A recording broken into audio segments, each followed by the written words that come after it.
Hello, good morning to everyone. कल हमने socialisation के एक्सटर्नल एजेंट्स के बारे में बात की थी। आज मैं इसके आपको इंटरनल एजेंट्स, ऐसे संसाधन जो कि आंतरिक रूप से समाजीकरण को प्रभावित करते हैं, ये आपको दिखें ना दिखें, ये आपको बेसिकली दिखेंगे नहीं, अप्रत्यक्ष रूप से प्रभावित करते हैं। हम समाजीकरण की प्रक्रिया में इसको अडॉप्ट करते हैं। सबसे पहला पॉइंट इसके अंदर है learn motive and goal. Basically इसको हम दो भागों में बांटते हैं, अनलर्न मोटिव्स और लर्न मोटिव्स। अनलर्न मोटिव वो होते हैं, इसको सबसे पहले हम प्राइमरी मोटिव्स भी बोलते हैं या बायोजेनिक मोटिव्स भी कहा जाता है। ये ऐसे संसाधन होते हैं जो जन्मजात होते हैं, इनहेरिट होते हैं, बाय बोर्न होते हैं। ठीक है, जैसे भूख लगना, प्यास लगना, ऑक्सीजन लेना। क्या आप इन चीज़ों को सीखते हो? नहीं, हम इन चीज़ों को सीखते नहीं हैं, ये हमारे अंदर जन्म से ही मौजूद होते हैं। इसी के अलावा आपका जो सेकंड है दैट इज़ लर्नड मोटिव।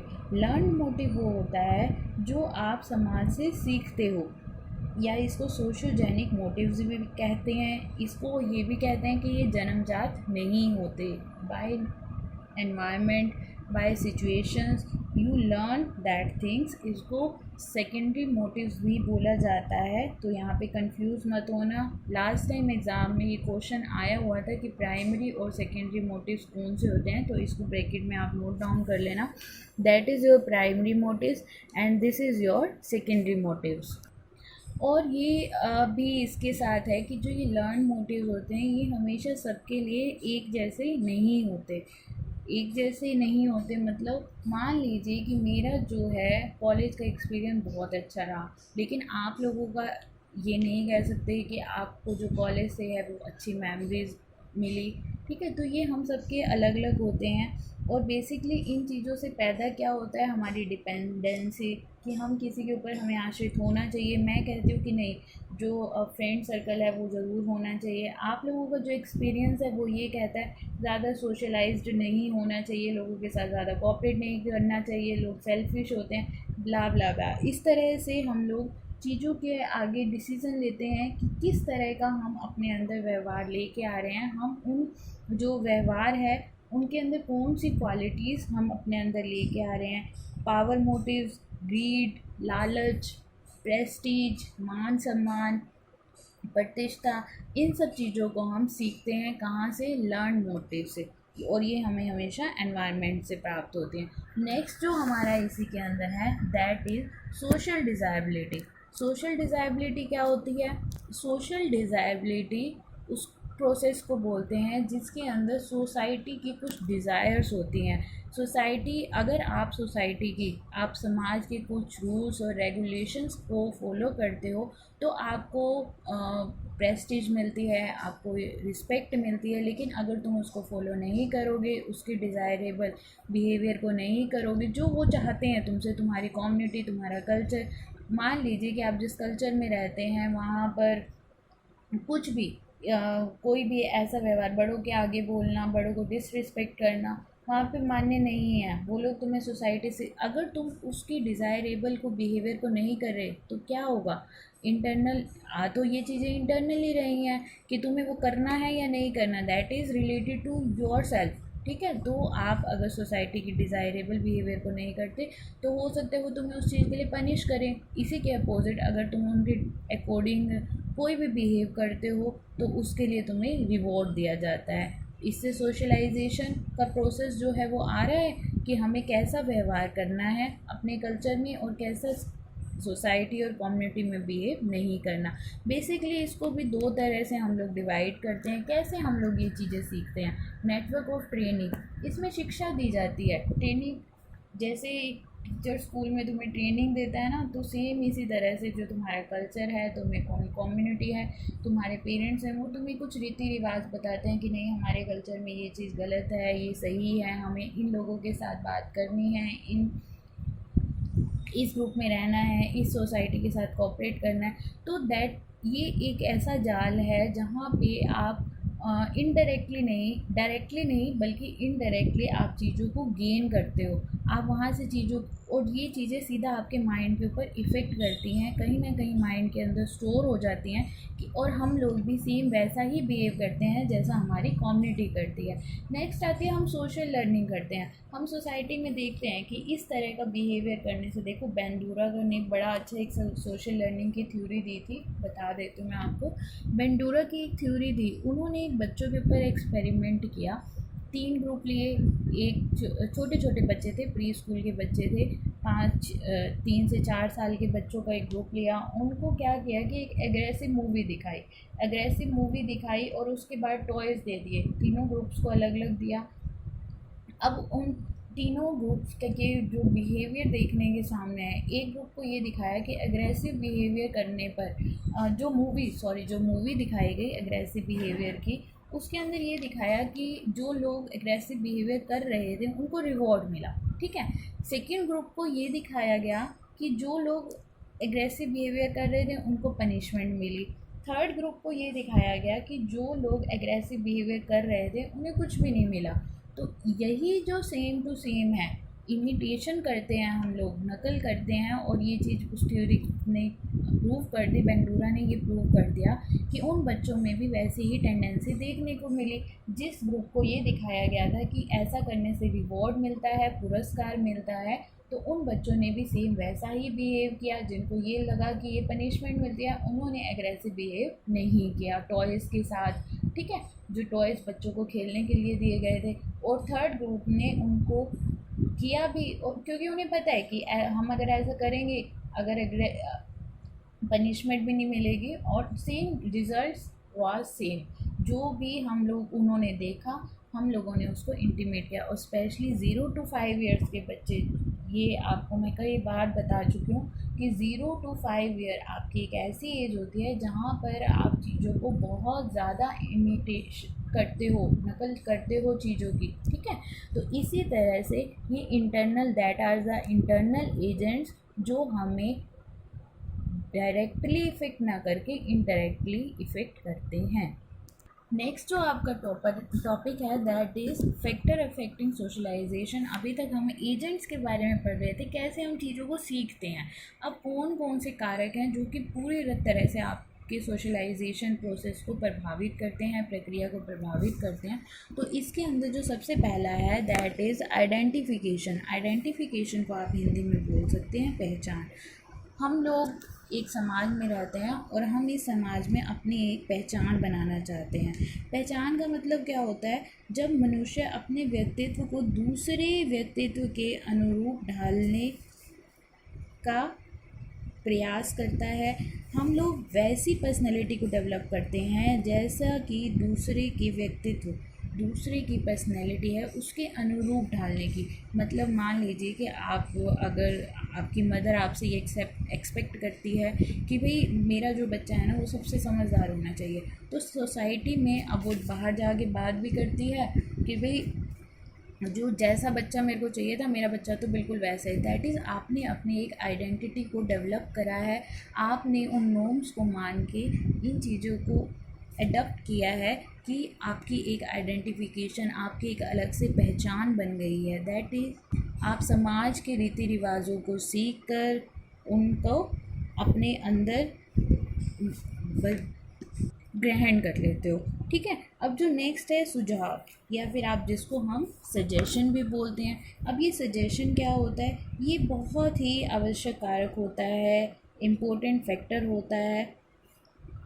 जो एक छोटा बच्चा होता है वो बहुत ही कम बुद्धि का माना जाता है। उसको बचपन में कुछ चीज़ें सिखाई जाती हैं कि क्या सही है, क्या गलत है, उसे ऐसा करना चाहिए। हम लोग उसे सुझाव देते हैं, कई बार डांटते भी हैं, लेकिन कई बार हम उनको प्यार से भी समझाते हैं, नहीं this is wrong and this is right. जो ये सुझाव दिए जाते हैं, इससे क्या होता है, उसके ज्ञान की वृद्धि होती है, उसके अंदर नॉलेज अडॉप्ट होती है, और इस नॉलेज को जिसको वो अडॉप्ट कर रहा होता है, इससे उसकी समझदारी बढ़ती है कि मुझे किस तरह का सोसाइटी के अंदर बिहेव करना है और किस तरह से बिहेव नहीं करना, क्या करने से मुझे रिवॉर्ड मिलेगा और क्या करने से मुझे पनिशमेंट मिल सकती है। तो जो ये सुझाव हैं ये भी एक इम्पोर्टेंट रोल प्ले करते हैं सोशलाइजेशन के अंदर। ये कारक हैं जो प्रभावित करते हैं। नेक्स्ट होता है इमिटेशन। इमिटेशन की मैंने अभी आपको बेंडूरा की थ्योरी बताई थी कि आप अपने जो माता पिता होते हैं अगर बच्चों के आगे झगड़ा करेंगे तो नो डाउट उनका जो बिहेवियर है वो भी ऐसा ही बनेगा। अगर माता पिता उनके सामने प्यार से बिहेव करते हैं, बड़ों का आदर सम्मान करते हैं, तो कहीं ना कहीं वो इन चीज़ों को इमिटेट करता है, उनकी नकल करता है और वो भी कोऑपरेटिव बिहेवियर का बनेगा, दूसरों के ऊपर ज़्यादा डोमिनेट नहीं होगा। इस तरह से वो बिहेव करेगा ताकि उसके साथ जो भी व्यक्ति कनेक्ट है वो सभी उसके साथ खुशी खुशी रहें और खुशी खुशी बिहेव करें। नेक्स्ट होता है सिंपैथी। सिंपैथी और इम्पैथी, देखिए ये दोनों बड़ा ही इफ़ेक्ट करती हैं। सिंपैथी का मतलब होता है मान लीजिए कि फैमिली का एक बच्चा है, उसकी कंपार्टमेंट आ जाती है, एग्ज़ाम में वो फेल हो जाता है, ठीक है, तो उसको डांटने की बजाय वो क्या देखता है कि भाई मेरे साथ ना एक अच्छे से बिहेव कर रहे हैं, सभी लोग मेरे को समझा रहे हैं कि भाई कोई बात नहीं, ऐसा सबके साथ हो जाता है, ये कोई बड़ी बात नहीं है। आपने उस चीज़ को, इससे उसके अंदर क्या होगा, सिंपैथी पैदा होगी, संवेगों के लिए इमोशंस को समझने की पावर उसके अंदर आती है।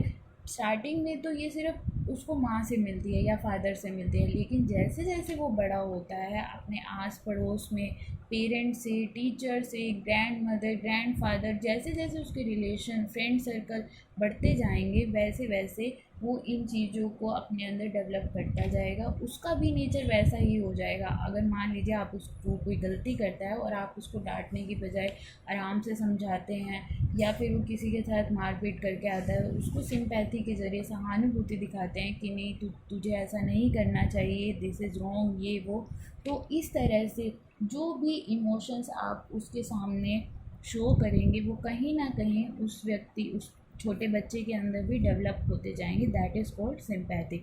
तो ये भी एक कारक है जो प्रभावित करते हैं सोशलाइजेशन को।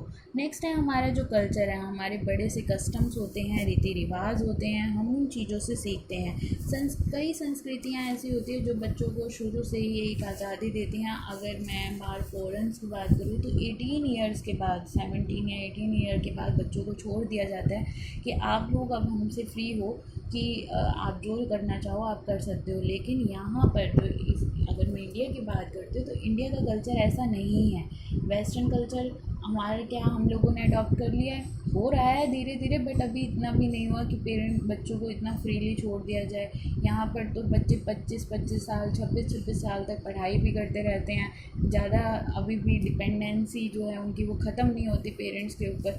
तो यहाँ जो हमारे पेरेंट्स हमारे लिए करते हैं, सेम हम भी आगे अपनी जनरेशन के लिए करते हैं, बच्चों के लिए करते हैं। तो कहीं ना कहीं culture also plays an important role in socialization. Next आता है प्रेज एंड ब्लेम। नाम से क्लियर हो रहा है, प्रशंसा और निंदा, ये दोनों ही समाजीकरण की प्रक्रिया को प्रभावित करते हैं। बच्चे अक्सर वही कार्य करते हैं जहाँ पे उनको प्रेज मिलती है, वही कार्य करते हैं और इन कार्यों की ओर अधिक ध्यान देते हैं। ऐसे कार्यों को सीखने का अधिक प्रयास करते हैं जहाँ पर उनकी निंदा ना हो, जहाँ पे उन्हें शेमफुल ना होना पड़े, ठीक है। तो नेक्स्ट स्टेप इसके अंदर है that is health. Health also plays an important role in socialization. किस तरह से हेल्थ एक इम्पोर्टेंट रोल करती है। स्वस्थ बच्चे जो होते हैं वो समाजीकरण की प्रक्रिया को तेज़ी से सीखते हैं। अब मान लीजिए कि कोई बच्चा है, उसकी शारीरिक नीड ही पूरी नहीं हो पा रही, अगर वो स्वस्थ ही नहीं है तो वो कैसे बिहेवियर को सीखेंगे, सही गलत की कैसे पहचान करेंगे। तो इसी तरह से जो मित्र मंडली है, स्वस्थ बच्चे घूम फिर सकते हैं, बाहर मस्ती करते हैं। और एक चीज़ और that it was very important कि फ़िज़िकल हेल्थ के साथ साथ बच्चों की जो मेंटल हेल्थ है वो भी 0 से 5 के अंदर बहुत तेज़ी से ग्रो अप करती है। इसके अंदर आप उनको जितनी भी एक्टिविटीज़ करवाते हैं, फिज़िकल एक्टिविटी जैसे भाग दौड़ करवाना, उसके साथ साथ मेंटली कुछ प्रॉब्लम सॉल्विंग की एक्टिविटीज़ करवाना, इससे बच्चे के अंदर एक कॉन्फिडेंस पैदा होता है और वो चीज़ों को बहुत अच्छे से सीखता है। अगर उसके अंदर कोई भी ट्रेट आ रहा है तो वो जो ट्रेट है वही उसको सोशलाइज्ड बनाता है, सोशलाइजेशन के प्रोसेस के अंदर आगे लेके जाता है। नेक्स्ट अब इसके अंदर है फिज़िकल स्ट्रक्चर। अगर जो शारीरिक बनावट होती है वो भी बहुत प्रभावित करती है। जिन बच्चों में कोई शारीरिक दोष होता है ये वे सामाजिकरण की दृष्टि से अन्य बच्चों से पिछड़ जाते हैं, उनके अंदर एक हीन भावना आ जाती है। लेकिन आपने उस चीज़ को कैसे कॉप अप करवाना है ये आप लोग सिखाते हैं, हमारा जो एनवायरनमेंट है हमें वो सिखाता है।